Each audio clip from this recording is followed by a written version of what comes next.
श्री शिवाय नमस्तु भयम। दोस्तों, जैसा कि आप सभी लोग जानते हैं कि 27 नवंबर 2025 यानी गुरुवार को पड़ रही है मार्गशीर्ष मास की सप्तमी तिथि। और दोस्तों, यह वह तिथि है जो मार्गशीर्ष मास में पड़ने वाली सबसे बड़ी तिथि है, क्योंकि यह गुरुवार के दिन पड़ रही है और इसका बहुत ही बड़ा और विशेष महत्व होता है। पूज्य गुरु जी ने कहा है कि अगर कभी भी मौका लग जाए और मार्गशीर्ष महीने की सप्तमी तिथि गुरुवार को पड़ जाए तो आप लोगों को 7 चने की दाल वाला उपाय तो अवश्य ही करना चाहिए। इन दोनों का संयोग बहुत ही कम आता है। इसी के साथ में गुरु अपनी शिव पुराण कथा में बताया है कि इस दिन आपको 7 चने की दाल वाला उपाय तो आपको अवश्य ही करना चाहिए, क्योंकि ऐसा दिन पूरे साल में सिर्फ एक ही बार आता है। और दोस्तों, आप सभी लोग जानते हो कि गुरुवार सप्तमी तिथि का अगर सबसे बड़ा कोई उपाय है तो वह 7 चने की दाल वाला उपाय है। तो दोस्तों, गुरुवार सप्तमी तिथि के दिन आप लोगों को इस 7 चने की दाल वाला उपाय को जरूर करना है। बहुत लोग होंगे जिन लोगों ने इस उपाय को ना किया हो, मतलब पूरा साल निकल गया, उन्होंने किसी भी दिन इस 7 चने की दाल वाला उपाय को ना किया हो। पर दोस्तों, आपके पास एक आखिरी मौका बचा हुआ है, जो कि 27 नवंबर गुरुवार सप्तमी तिथि के दिन है। इस दिन आप लोगों को इस वाले उपाय को जरूर कर लेना है। भले ही आपने पूरे महीने भर इस उपाय को ना किया हो, पर अगर आपने इस मार्गशीर्ष महीने के गुरुवार सप्तमी तिथि के दिन अगर इस वाले उपाय को कर लिया तो आपको इस उपाय को करने का वो फल मिलेगा जिसकी आपने कभी कल्पना भी नहीं करी होगी। इसीलिए आप लोग इस वाले उपाय को एक बार जरूर कर लेना है, ताकि आप लोगों के हाथ से यह मौका ना जा सके और आपको इस उपाय को करने का फल मिल सके। दोस्तों, ये उपाय पंडित जी ने अपनी अभी की ही श्री शिव महापुराण की कथा में बताया है जी। इस उपाय को आज हम आपको बहुत अच्छे से समझाने वाले हैं। इस वीडियो को देखने के बाद इस उपाय को समझने के आपको कोई और वीडियो को देखने की जरूरत नहीं पड़ेगी। तो चलिए दोस्तों, उपाय को शुरू करते हैं। देखिए, यह इस मार्गशीर्ष महीने के गुरुवार सप्तमी तिथि के दिन ये इतना खास होता है, इतना महत्वपूर्ण होता है। देखा गया है कभी कभी बड़े बड़े पूजा पाठ अनुष्ठान से जो मनोकामना पूर्ण नहीं होते, वो मार्गशीर्ष महीने की गुरुवार सप्तमी तिथि के दिन एक छोटे से उपाय करने से ही आपकी मनोकामना पूर्ण हो जाती है। और बहुत सारे ने इस उपाय को किया भी है और उनको इस उपाय को करने का फल भी जरूर मिला है। अगर आप लोग भी इस उपाय को करना चाहते हैं तो आप इस उपाय को पहले अच्छे से समझ लेना, सुन लेना, उसके बाद करना। आपको इस उपाय का फल जरूर मिलेगा। और इस उपाय को कर लेने से आपके घर में चाहे किसी भी प्रकार की दुख और समस्या क्यों ना चल रही हो, आपको उसका कारण भी नहीं पता है कि भाई ये समस्या किस कारण से चल रही है। उसका कुछ भी कारण हो सकता है, जैसे पितृदोष हो सकता है या किसी भी तरह का मंगल दोष भी सकता है। तो इस दिन आप लोगों को ये वाला उपाय कर लेना है।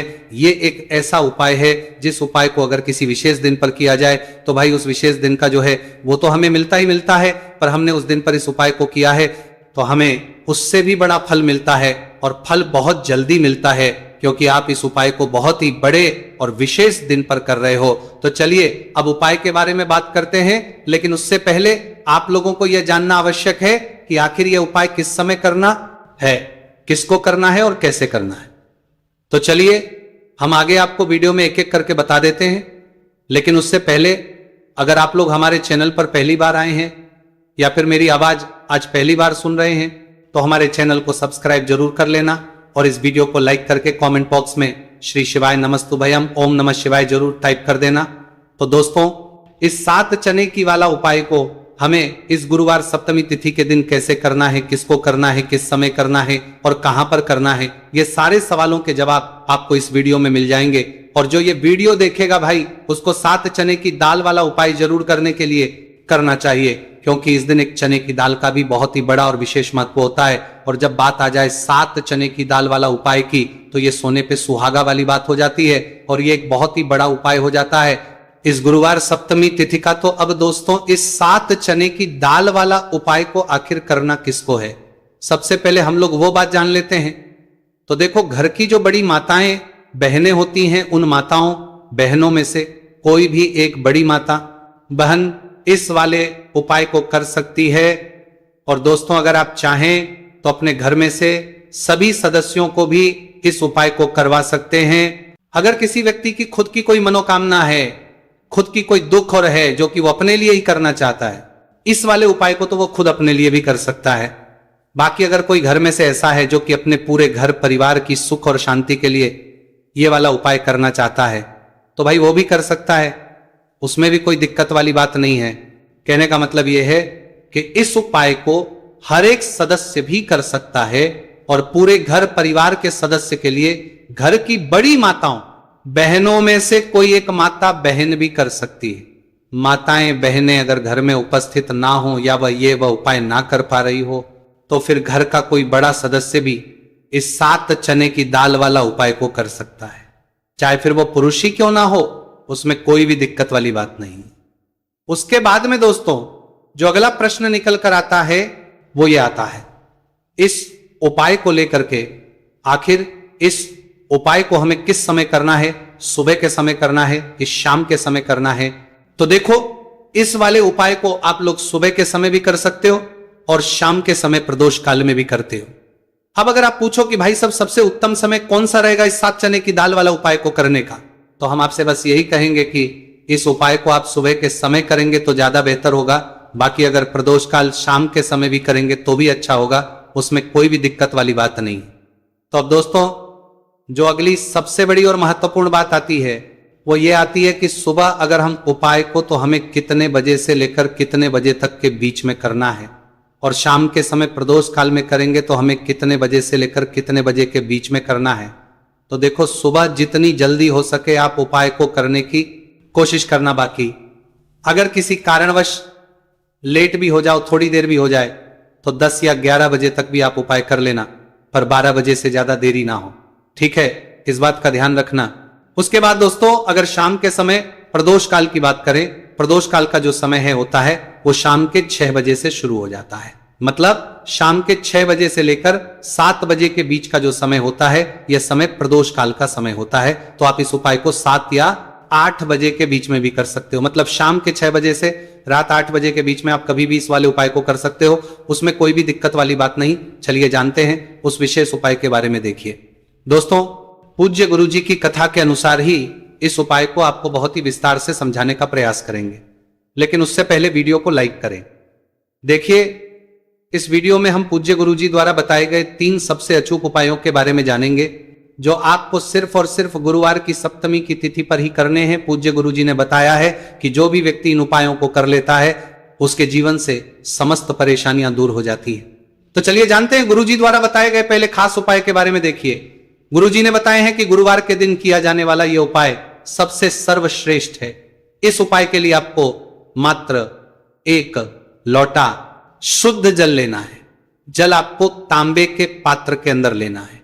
इसी के साथ में आपको मात्र 1 गुड़ का टुकड़ा लेना है और इसी के साथ में आपको लेनी होगी 7 की दाल। देखिए चने की दाल को लेते समय ध्यान रखना है कि यह खंडित नहीं होनी चाहिए। यह चने की दाल जब भी हम गुरुवार के दिन शिवलिंग पर अर्पित करते हैं तो इससे हमारे जीवन के बड़े से बड़े संकट समाप्त होते हैं। अगर हमारे हाथ में धन प्राप्ति की लकीरें नहीं है, अगर हमारे जीवन में दुर्भाग्य के अलावा कुछ है ही नहीं, तो गुरुजी ने कहा है कि हम इस व्यासपीठ से आपको यकीन दिलाते हैं कि गुरुवार के दिन जब भी आप की दाल वाला यह उपाय करते हैं तो इससे महादेव आपके हाथ की लकीरों को भी परिवर्तित कर देते हैं। तो दोस्तों ये तीनों ही सामग्री लेकर के आपको पहुंच जाना है भगवान शिव के मंदिर में। देखिए गुरुजी ने बताया है कि इस उपाय को आप सुबह से लेकर के शाम तक किसी भी समय कर सकते हैं। देखिए शिव मंदिर पहुंचने के बाद आप जो 1 गुड़ का टुकड़ा लेकर के गए हैं, सबसे पहले तो आपको उसे जल के पात्र के अंदर डाल देना है और आपको महादेव का स्मरण करते हुए यह 1 लोटा जल धीरे धीरे शिवलिंग पर अर्पित करते जाना है। साथ ही साथ आपको श्री शिवाय नमस्तुभयम इस मंत्र का भी जाप करते रहना है। कम से कम 11 बार आपको इस मंत्र का जाप अवश्य करना है। अब दोस्तों आपके पास जो चने की दाल है उन्हें आपको एक एक करके शिवलिंग पर अर्पित करते जाना है। चने की दाल आप एक एक करके भी समर्पित कर सकते हैं और एक साथ भी शिवलिंग पर अर्पित कर सकते हैं। देखिए चने की दाल को समर्पित करने के बाद आपको बृहस्पति शवर महादेव से प्रार्थना कर लेनी है कि हमारे जीवन में जो भी संकट समस्या चल रही है, हम जो भी कार्य करते हैं उसमें हमें बार बार असफलता मिलती है, रुकावटें संकट जीवन में लगातार बने हुए हैं चारों तरफ से, सिर्फ और सिर्फ निराशा ही हाथ लग रही है, तो अपने दुर्भाग्य को दूर करने के आपको बृहस्पति शवर महादेव से प्रार्थना कर लेनी है। पूज्य गुरु जी ने कहा है कि इस गुरुवार के दिन यह चमत्कारी उपाय करके देख लेना और आप स्वयं देखेंगे कि 1 या 2 महीने के अंदर आपके जीवन का जो दुर्भाग्य है वो समाप्त होना प्रारंभ हो जाएगा। अब दोस्तों हम जान लेते हैं दूसरे विशेष और चमत्कारी उपाय के बारे में। देखिए, इस उपाय के लिए आपको मात्र एक तुलसी जी की लकड़ी लेनी होगी। अगर आपके पास पहले से ही तुलसी जी की लकड़ी है तो उसका उपयोग आप कर सकते हैं, और यदि आपके घर में तुलसी जी का पौधा सूखा हुआ है तो वहां से भी आप तुलसी जी की मात्र एक लकड़ी ले सकते हैं।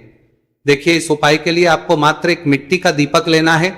इसमें आपको शुद्ध घी का प्रयोग करना है, और इस दीपक के अंदर आपको ये जो तुलसी जी की लकड़ी है इसे रख देना है। इस लकड़ी को आपको पूरा घी के अंदर डुबो देना है, चारों तरफ अच्छे से घी लगा देना है, और आपको इस दीपक के अंदर इस लकड़ी को रख लेना है। देखिए, यदि आपको ऐसा लगता है कि तुलसी जी की जो लकड़ी है वो बहुत ही जल्दी से जल जाती है, तो आपको एक कार्य करना है। आपने जो तुलसी जी की लकड़ी ली है उस पर आपको पूरी पर अच्छे से रुई लपेट देना है, यानी कि कॉटन जो होती है उसे अच्छे से लपेट देना है, जिससे कि ये जो लकड़ी है दिखाई ना पड़े। तो इस लकड़ी के ऊपर आपको लपेट लेनी है। अब इसी लकड़ी के ऊपर जो आपने रुई लपेटी है उस पर आपको अच्छे से घी लगा लेना है, और उस दीपक के अंदर आपको इसे डाल देना है। अब देखिए, इस दीपक को आप भगवान विष्णु के वहां पर भी प्रज्वलित कर सकते हैं, या फिर भगवान विष्णु के किसी भी स्वरूप के सामने आप इसे प्रज्वलित कर सकते हैं, या फिर आपके घर में जो माता तुलसी जी का पौधा है वहां पर भी इस दीपक को आप प्रज्वलित कर सकते हैं। पूज्य गुरु जी ने कहा है कि जो भी व्यक्ति 27 नवंबर 2025 गुरुवार की सप्तमी तिथि पर यह तुलसी जी की लकड़ी का दीपक प्रज्वलित कर देता है तो उसके जीवन में कभी भी धन संपदा की कमी नहीं होती है। देखिए, ये जो उपाय है आपने कार्तिक में सप्तमी तिथि पर किया होगा, लेकिन इस बार मार्गशीर्ष मास की सप्तमी तिथि है। गुरुवार के दिन, गुरुवार का दिन भगवान विष्णु को समर्पित होता है, और यह जो दीपक है हम विशेषकर भगवान के निमित्त ही प्रज्वलित कर रहे हैं। तो इस दीपक को आप इस महीने की गुरुवार की सप्तमी तिथि पर भी प्रज्वलित कर सकते हैं। देखिए, यह जो दीपक है विशेषकर आपको शाम के समय यानी कि सूर्यास्त के बाद ही करना है। अब दोस्तों, हम जान लेते हैं गुरुजी द्वारा बताए गए तीसरे बहुत ही चमत्कारी और विशेष उपाय के बारे में। देखिए, इस उपाय के लिए आपको एक बेलपत्र लेनी है, और इसी के साथ में आपको 2 शमी पत्र लेना है। देखिए, आप जो बेल लेंगे वो कहीं से भी खंडित नहीं होनी चाहिए, इस बात का आपको विशेष रूप से ध्यान रखना है। देखिए, मान लीजिए कि यदि आपके पास बेलपत्र नहीं है तो आप भगवान शिव के शिवलिंग पर चढ़ी हुई बेलपत्र को पुनः शुद्ध जल से धो करके उसका उपयोग भी कर सकते हैं। इसी के साथ में आपको मात्र थोड़ा सा लाल चंदन लेना होगा। देखिए, सभी सामग्री लेकर के अब आपको पहुंच जाना होगा भगवान शिव के मंदिर में। देखिए, भगवान शिव के मंदिर में पहुंचने के बाद आपके पास जो एक बेलपत्र है उसकी चिकनी साइड में आपको देखिए, आप सभी को पता है कि बेलपत्र में 3 पत्तियां होती हैं। तो बेलपत्र की जो ऊपर वाली बड़ी पत्ती होती है और नीचे वाली जो 2 छोटी पत्तियां होती हैं उसकी चिकनी साइड पर आपको, यानी कि जो छोटी पत्तियां होती हैं वहां पर आपको एकाएक शमी पत्र जो आप लेकर आए हैं उन्हें छोटी पत्तियों के ऊपर रख देना, और इन्हीं शमी पत्र के ऊपर आपको लाल चंदन की एक एक बिंदी लगा देनी है। अब आपको ये जो बेल पत्र है इसी छोटी पत्तियां हो कर सकते हैं, और वो आपको छोटी पत्ती के देना में लगा प्रकार से शिवलिंग पर अर्पित कर देनी है।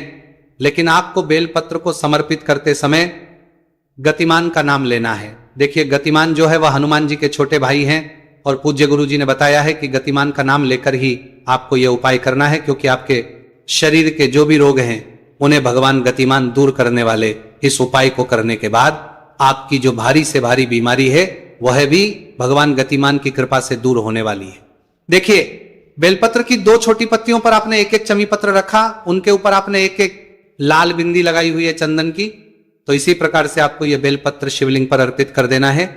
भगवान गतिमान का स्मरण करते हुए, गतिमान भगवान का स्मरण करते हुए आपके शरीर में या फिर आपके घर किसी भी सदस्य के शरीर में जो भी रोग हैं उस रोग को दूर करने के लिए आपको भगवान से प्रार्थना कर लेनी है, और फिर आपको वापस अपने घर आ जाना है। देखिए, इस उपाय के लिए गुरुजी ने कोई भी निश्चित दिन, निश्चित समय नहीं बताया है, तो इस उपाय को आप किसी भी दिन कर सकते हैं। आप लगातार इस उपाय को किसी भी दिन कर सकते हैं, और हफ्ते में केवल एक दिन भी कर सकते हैं। गुरुजी ने कहा है कि यदि आपकी सालों पुरानी बीमारी है वह भी भगवान गतिमान की कृपा से दूर हो जाएगी। तो दोस्तों, इस प्रकार से आज के इस वीडियो में हमने आपको गुरुवार की सप्तमी तिथि पर किए जाने वाले 3 बहुत ही चमत्कारी उपाय बताए हैं। जो भी आपके लिए उचित है, सरल है, उसे आप कर सकते हैं। तो दोस्तों, ये थे पूज्य गुरुजी द्वारा बताए गए कुछ बहुत ही खास उपाय। अगर आपको जानकारी अच्छी लगी हो तो वीडियो लाइक करिएगा। मिलते हैं फिर एक नए वीडियो के साथ। श्री शिवाय नमस्तुभयम्।